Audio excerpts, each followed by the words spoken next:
এইবাৰ কইনা চাবলৈকৈ কইনাৰ মাকৰ প্ৰেমত পৰিল হবলগীয়া দৰা আৰু সেইদিনাই দুয়ো পলাই গৈ বিবাহপাশত আবদ্ধ হল আচৰিত যেন লাগিলেও এয়াই সত্য হয় যুৱক আহিছিল কইনা চাবলৈ কিন্তু কইনাৰ পৰিৱৰ্তে কইনাৰ মাকৰ প্ৰেমত পৰিল হবলগীয়া দৰা যুৱতীক বিয়াৰ বাবে চাবলৈ অহাৰ দিনাই হবলগীয়া দৰাৰ পৰিয়ালৰ লোকক ভালকৈ যত্ন কৰিছিল যুৱতীৰ পৰিয়ালে সেয়াই আছিল পৰিয়ালটোৰ বাবে এক ঠাঙৰ বুল নিজ জীয়েকৰ পৰিৱৰ্তে মাতৃ পলাই গল হবলগীয়া দৰাজনৰ সৈতে জানিব পৰা মতে এজন যুৱক বিয়াৰ বাবে আহিছিল এজনী ছোৱালী চাবলৈ যিখন ঘৰত যুৱকজনক বহুত যত্ন লোৱা হৈছিল কিন্তু যুৱকজনৰ পছন্দ নহল যুৱতীগৰাকীক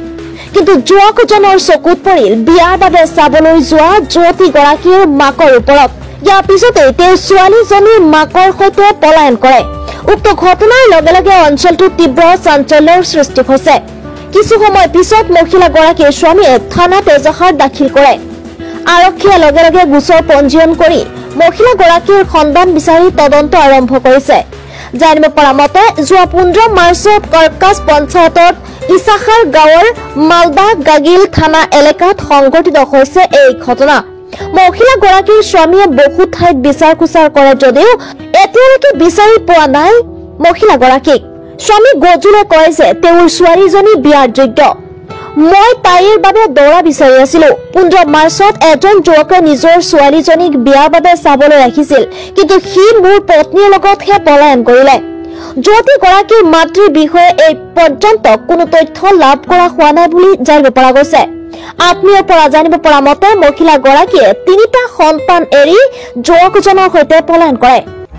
অতি সোনকালে প্ৰাইম টাইম এনিয়ে লৈ আহিব এটি বিশেষ অনুষ্ঠান য'ত বাণিজ্য শাখাৰ সকলো ছাত্ৰ ছাত্ৰীয়ে পোনপটীয়া সম্প্ৰচাৰ যোগে লাভ কৰিব ফ্ৰী টিউচন